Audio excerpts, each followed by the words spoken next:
Before this, Brambilla was known for directing big-budget TV commercials, so he had a knack for flashy visuals and tight pacing. He was actually working on another project, Richie Rich, with Macaulay Culkin, but when that fell through due to budget issues, none other than David Fincher, yep, the Fight Club guy, recommended Brambilla to producer Joel Silver for Demolition Man. Talk about a lucky break! Brambilla brought his commercial flair to the movie, giving it a sleek, almost glossy look that perfectly suits the futuristic setting.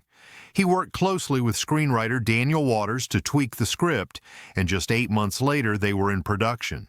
That's the kind of hustle that makes this movie feel so fresh and energetic. Speaking of the script, let's give a shout out to the writers: Daniel Waters, Robert Renaud, and Peter M. Lenkoff. These guys crafted a story that's both a love letter to classic action movies and a satire of a sanitized, overly controlled future. Waters, who also wrote Heathers, is a master of dark humor, and you can feel his touch in the movie's snappy dialogue and quirky details. The story follows a tough cop and a dangerous criminal, but I won't give away too much. You'll have to see how their paths collide in a world that's equal parts utopian and bizarre. The script is packed with one-liners and clever jabs at society, and it's got this playful energy that keeps you hooked from start to finish. Now let's talk about the cast, because oh boy, this one's stacked. Leading the charge is Sylvester Stallone as John Spartan, a rough-around-the-edges police officer who's nicknamed, you guessed it, Demolition Man, for his knack for causing chaos while catching bad guys. Stallone is at his muscle-bound action hero best here, delivering both bone-crunching stunts and surprising comedic chops. Fun fact, Stallone wasn't even the first choice for the role. Steven Seagal was originally attached to play Spartan, but Stallone stepped in and made the character his own. You can't imagine anyone else in the role once you see him in action. Opposite Stallone is Wesley Snipes as the villainous Simon Phoenix. And let me tell you, Snipes is an absolute scene stealer. He's having the time of his life playing this unhinged, colorful bad guy, chewing up every scene with a grin that's equal parts menacing and mischievous.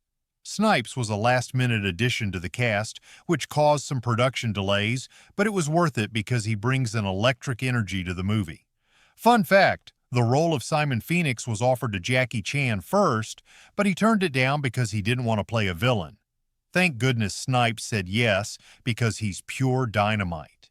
Then we've got Sandra Bullock as Lenina Huxley, a cop with a fascination for the past and a charm that lights up the screen. This was one of Bullock's first major roles, and she's absolutely delightful, bringing a mix of humor and heart to the movie. Originally, Lori Petty was cast as Huxley, but she left a few days into filming due to creative differences, and Bullock stepped in.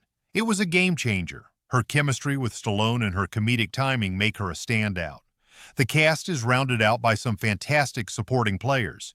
Nigel Hawthorne as the creepy doctor, Raymond Cocteau, Dennis Leary as the rebellious Edgar Friendly, Benjamin Bratt as Alfredo Garcia, and even a young Rob Schneider in a small but hilarious role. Oh, and keep an eye out for a blink and you'll miss an appearance by Jack Black.